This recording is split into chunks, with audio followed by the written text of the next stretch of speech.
With the upcoming release, well, it already came out, of Christopher Nolan's Odyssey, I thought to myself, let's see, I've watched half The Darkknight when I was a kid, and then I fell asleep. My dad tried showing me Inception as a kid, and then I fell asleep.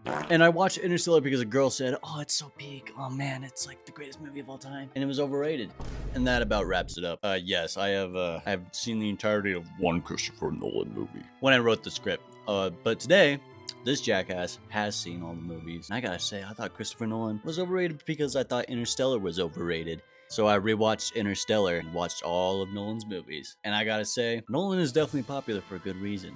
I liked a good amount of his movies, and Interstellar is still kind of overrated. We'll see when I rank it somewhere in this video. So spoiler for all Nolan movies. I'm talking about his directorial movies, no short films, and no Men of Steel, which he co-wrote. Feature-length films that he directed. With that said, let's go. This movie is so far up its own ass, it's insane. This is textbook definition of, it may sound good or cool, but in reality, it's stupid and impractical. This whole event hasn't happened shit where people fight in reverse is so dumb. Okay, so get this, that this event was created in the future and plays out backwards when you get to the future, so you make it to the present. Congratulations, you made it to the present future with extra steps. So genius, such a smart concept. Hey, Christopher Nolan, you're so smart, you can't do anything wrong. Well, it's like, get this dick out of your mouth, bro. I don't get the fans of this movie. It's actually a bad movie. Whoa, it's like the dick of the future, and I'm sucking it. It sounds so stupid when I say it, doesn't it? Like, and it doesn't even make coherent sense. I was trying to watch these fights, and I gave up trying to carry and dissect it. That describes this whole movie. I guess I'm too dumb, apparently, for this movie. Or maybe it's just a stupid fucking concept that doesn't actually work, or isn't even remotely cool. Not even Nolan understands what is going on in this movie. One of the lines in the introduction of the mechanics is, don't try and understand it. Okay, fuck you then. Fuck this movie. Plot isn't anything special either. Probably the least I've been invested in these movies. Nolan is capable of cool shit, but this wasn't cool and only made me confused and not give a flying damn about this movie. Extremely forgettable, boring, and bad. 1 out of 10. I did not finish this movie. I made it about 2 hours in and I didn't care to finish the rest of the time. F tier. Insomnia is a detective crime-solving story about Michael Corleone trying to find the murderer of a young high school teenage girl in the middle of buttfuck Alaska. But it has Robin Williams, so that's pretty fire. But it's a shitty movie. I actually didn't write the script for this movie in one go. Normally I watch the whole movie and then I give my review. I just stopped 30 minutes in because I was laughing my ass off. And I just had to write about the time Al Pacino shot his partner and died. This dude is supposed to be one of the greatest detectives there is, and he probably failed basic ass protocol by not shouting, "Hey, who goes there?" He just straight up murks his friend. And this death scene was hilarious. Martin's whining. Where was he shot, bro? The balls? The death scene was just hilarious to me. And Al Pacino was like, yo, my bad, I didn't see you, man. It was a prank. Peak cinema. I made this whole edit for you to watch, just like how I saw this scene pretty much. Don't shoot! I'm with the science team!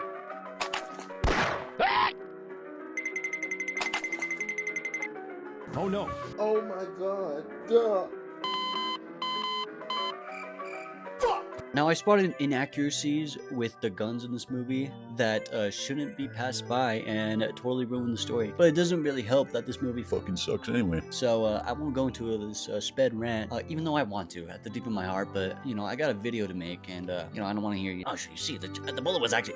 Like, gun accuracy matters in general, you can't deny it, but especially in a detective whodunit story, I think accuracy matters. Okay, there's one thing I have to say about the guns in this movie, though. Scarface here is supposed to be a detective with wits. He's supposed to know how guns work and finding the casings. Yeah, that's why I'm going at. He left the bullet casing that he used to kill his friend. This guy's supposed to be a detective genius. So how the hell did he forget? Okay, so shooting his friend and forgetting the bullet casing, he made those 2 pivotal mistakes that carry throughout the entire story when he didn't have one night to sleep. Okay, so 1 night of sleep.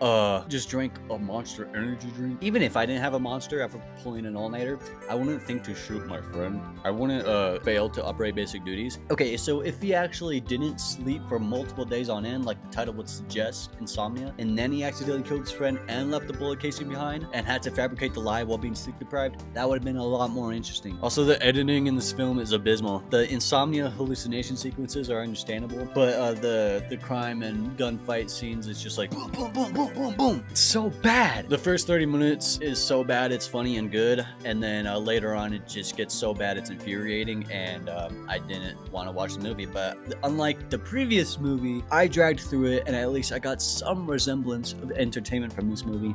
I laughed, I cried, I shitted on the toilet watching part of this movie, which was the most satisfying part. It also harkened back to the movie I was watching. It was a reference. So it made me laugh, so I'll be slightly generous here and give it a 3 out of 10. F tier. Legalize nuclear bombs. We just nuked the building. I'm Batman.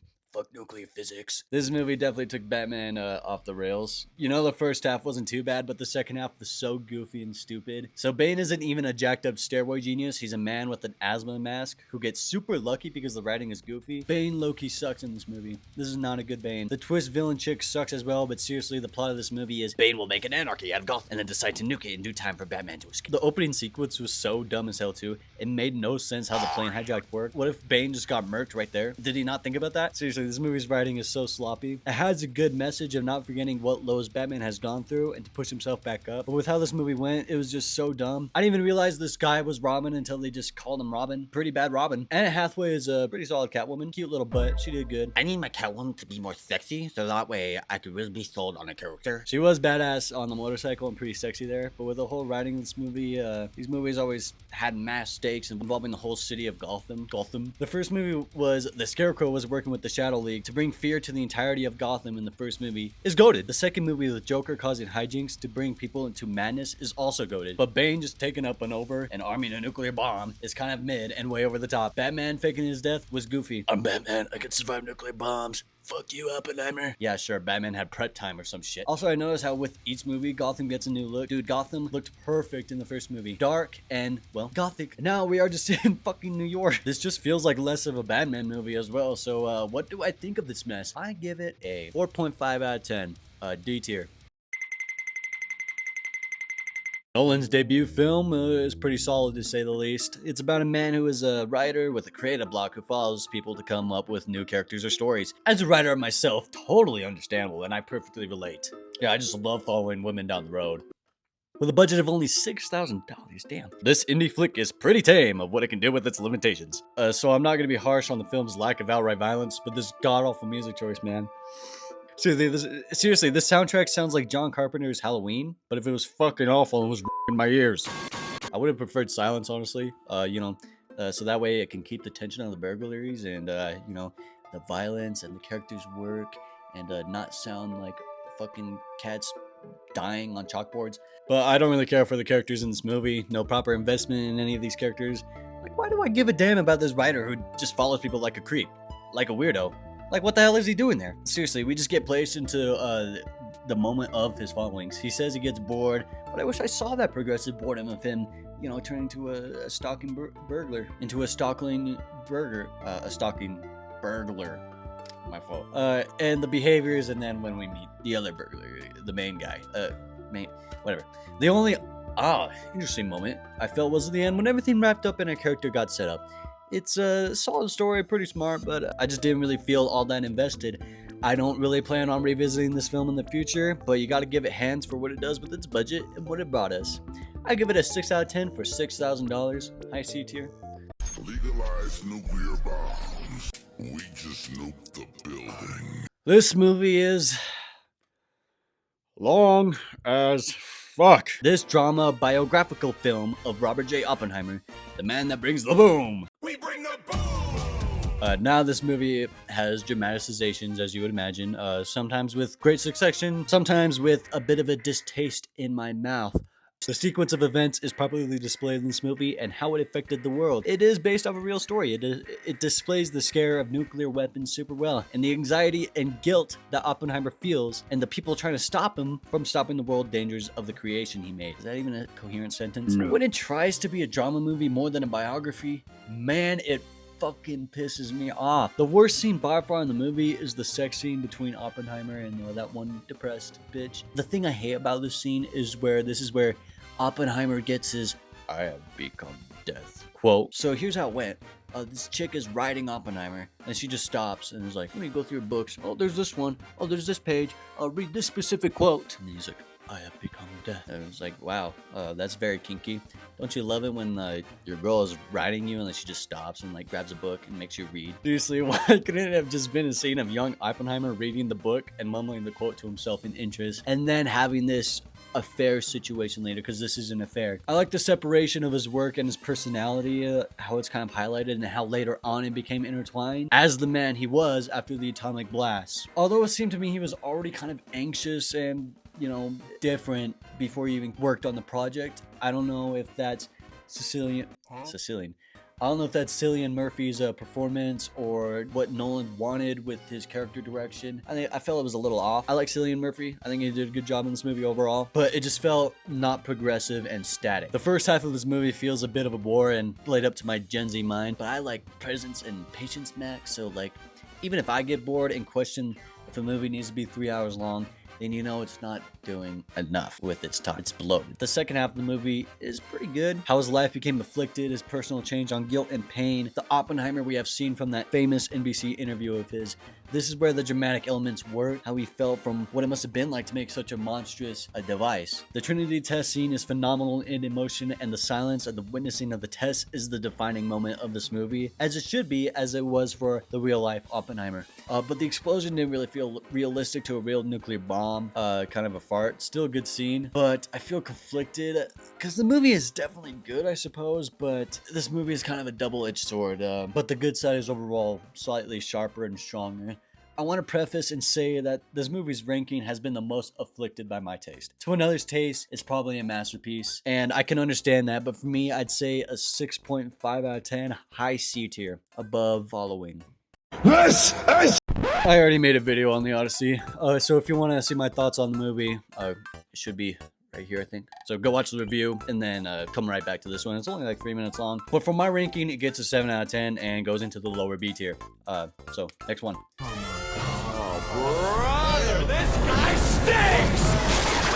Okay, this is probably my most controversial take. This might have actually been more afflicted by my taste, if anything. Interstellar, the only revisit of the Nolan movies, a lot of people's favorite. I can understand. A couple years ago, there was this one girl I was interested in, and I said this in the intro. She said she adored Interstellar and was one of her most favorite movies of all time and made her cry. It's so peak. A lot of people love it. And then I watched it, and I gotta say, I didn't really like this movie.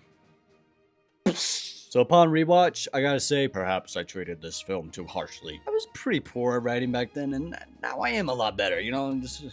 The writing with this film is very unique and quote-unquote realistic with its scientific fiction. That's how I put it. Based in a lot of real science. Jeez, what a tongue twister. As I've looked into the background of this movie, and while it has theories of what happens and a lot of things in this story, that's what makes it a good scientific fiction piece. Probably scientific theory fiction is a better way to put it. Kind of like a new genre in the science fiction genre within of itself. Very fascinating, without a doubt. I have no complaints on that front, and when I was young, I said, that's realistic. I'm like, yeah, it's a movie about traveling to space. We aren't in space yet, and we don't have a broad understanding of the universe yet. This is what makes it such an interesting movie. So I understand my mistakes on that front back then. If I could beat up my 16-year-old self, I'll lynch him. That's what makes this movie so great. Its predictions are grand and understandable, which makes it one of its kind. However, what I think I didn't like about the movie especially is the characters, and that kind of sticked with me now. Maybe it's just realistic that a bunch of scientists and their behaviors don't appeal to someone so cool like me. I wasn't too invested in these characters except for the fact that they are trying to save the world. Also, why did this scientist just die on this, like, in the tsunami scene? Bro, get your ass in the ship. You just participated in natural selection for your stupidity.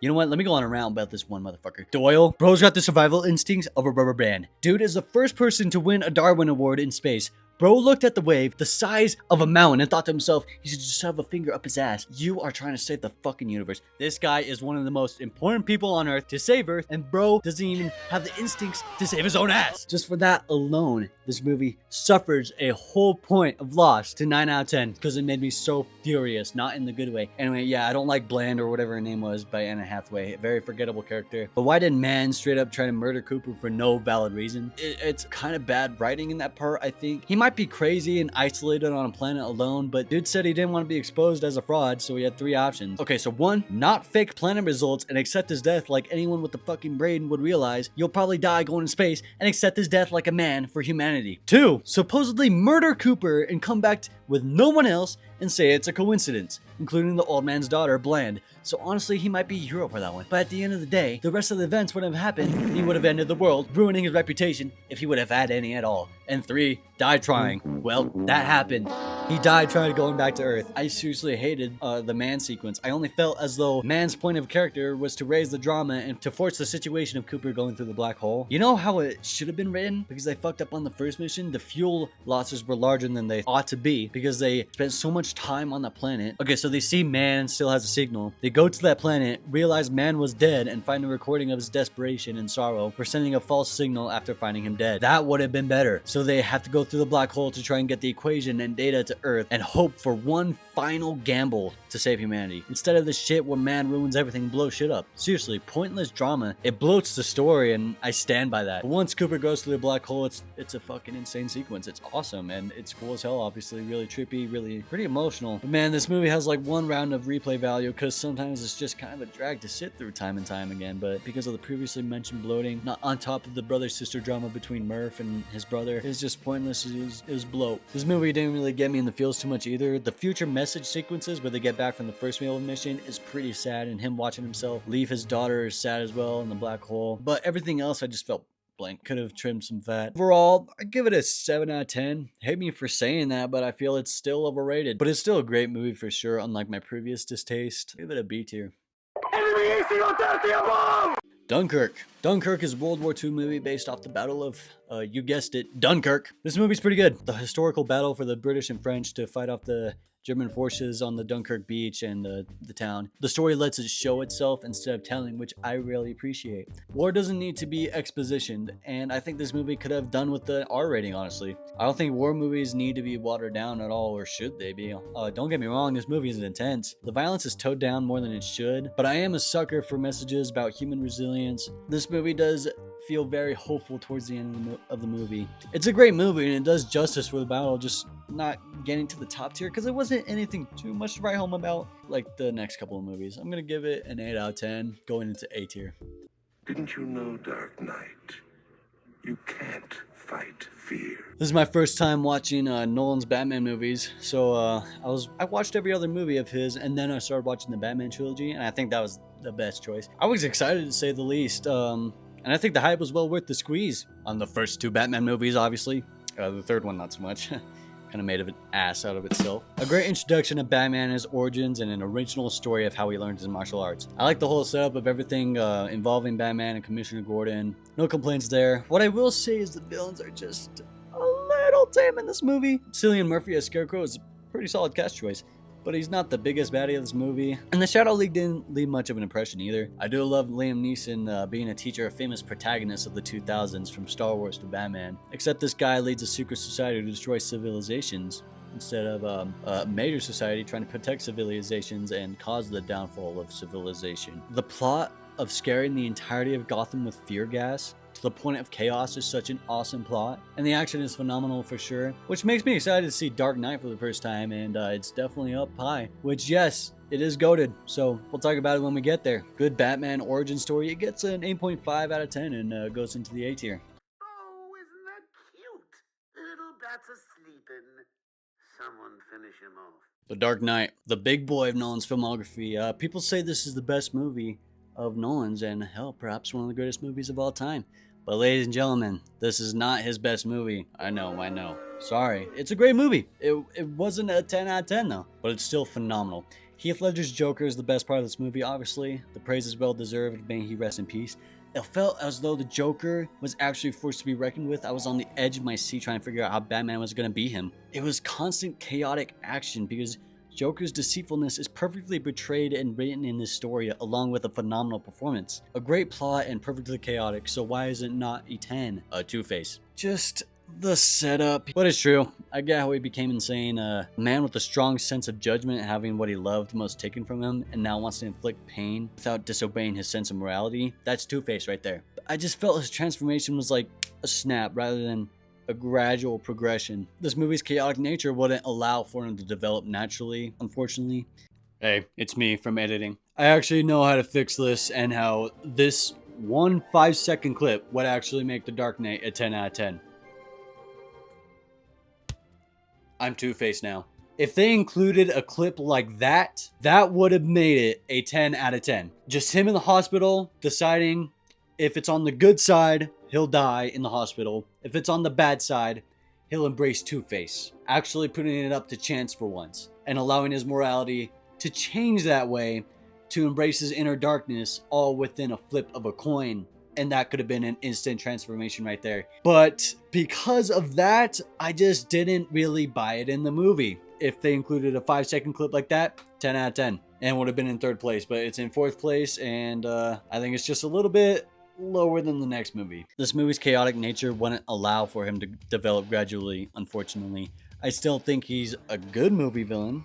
He's good enough. I just felt like he flipped too fast. That's a little fun. What Harvey Dent represents, though, is great. His character does really matter to the story for Gotham for sure, and was reasonably set up for the next movie. Too bad the movie delved headfirst into some shit. So what do I rank it if it's a 9 out of 10? It's still in the 9.5 territory and is going into the S tier. Are you happy with that? I'm happy to have watched it for the first time, and I have a great time watching it. It is peak, but it's not peak, you know? So there you go. Shit, this was a phenomenal movie. Memento is about a guy named Leonard with short-term memory loss, whose last memory was that of the murder of his wife, and wants to get revenge on a man named John G. So, like 2 million people. Through the story, he struggles with memories and gets involved with other characters who use his disability for their personal gain. This movie had me getting itches in the form of questions in my brain, and it subverted into even grander questions. The structure of the story is phenomenal, and I am simply envious of how smooth and compact this was, despite its structure. It goes backwards, and we see how he got to that point, how Leonard discovered clues and who these people in his circle are to him. Seriously, the direction was well done, and the writing by Nolan and Nolan, the Nolan brothers, just did a phenomenal job. Themes of how people abuse the mentally disabled for their own gain, and the damages that mentally disabled people can inflict when not channeled or managed in a healthy way. It's a good sympathetic piece blended into an investigative murder story. This was the 2nd movie of Nolan's I watched, and the first I did for this video, and I loved it. 10 out of 10. It was close, and it actually made it to a 10 out of 10. Hooray! But it's going in the S tier above The Dark Knight.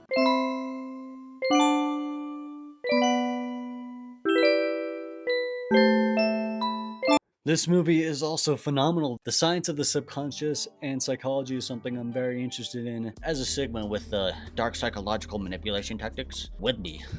The truth that the conscious and the subconscious are together, and when delved together they can fix pain and addictions, is truly a phenomenal science. Power of the subconscious being stronger. The human instinct is stronger than human thought. I love how well the movie delved into those concepts and how sharp it was with it. Also, themes of letting go of what you lost, no matter how deep it cuts, to move on from deep regrets. It's very human, and it touched me profoundly. I understand why this movie is so well acclaimed now, and I'm glad I got to watch it with more mature eyes when I didn't fall asleep. Unlike my dad when he tried showing me this when I was 12. The concept in the movie is just very strong, and the themes are strong, and it made coherent sense. It was actually a smart movie, unlike a previously mentioned movie. Tenet, that piece of fucking shit.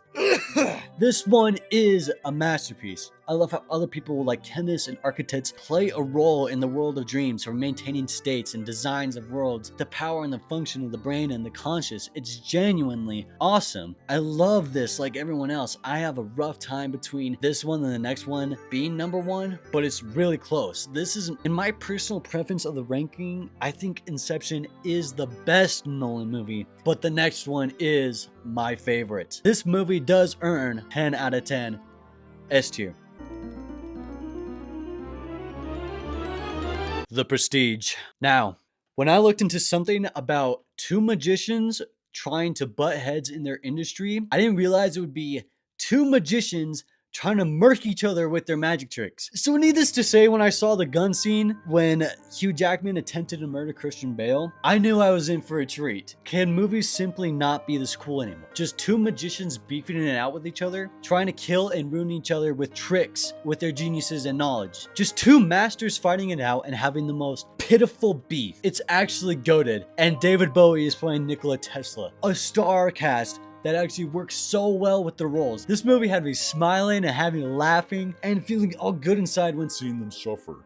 I thought I was in it for what was simply going to be an awesome movie about 2 magicians beefing, but then it delved into something more. It delved into their obsessions and their envy and their wrath against each other that doesn't only ruin their minds, but also the people that are in their personal lives, their friends and their family. How a liar never knows when he is lying or when he is telling the truth, to the point it ruins their lives and the lives of others. Their envious, manipulative nature of lying is so perfectly blended in with the fact that they are magicians. Both of them were meant to lie, to manipulate as professionals and as people. And the multi-twist ending was trippy. Twists that manipulated what you thought of everything, but if you caught how the twist works, then you were amused and satisfied, which is why it works. It's literally movie magic about magicians. It delved into all the themes perfectly, and the world matched the themes perfectly. It was just so coherently and thematically blended into perfection. Genuinely disturbing, impressive, and outright perfect. I was extremely impressed with this movie, and I am going to give it a 10 out of 10 and the title of my favorite Nolan movie, and it is going on the top of the S tier and the top of this list. So what do I think of Christopher Nolan's movies now? Some praise he absolutely deserves, and some overrated pieces of work, and some people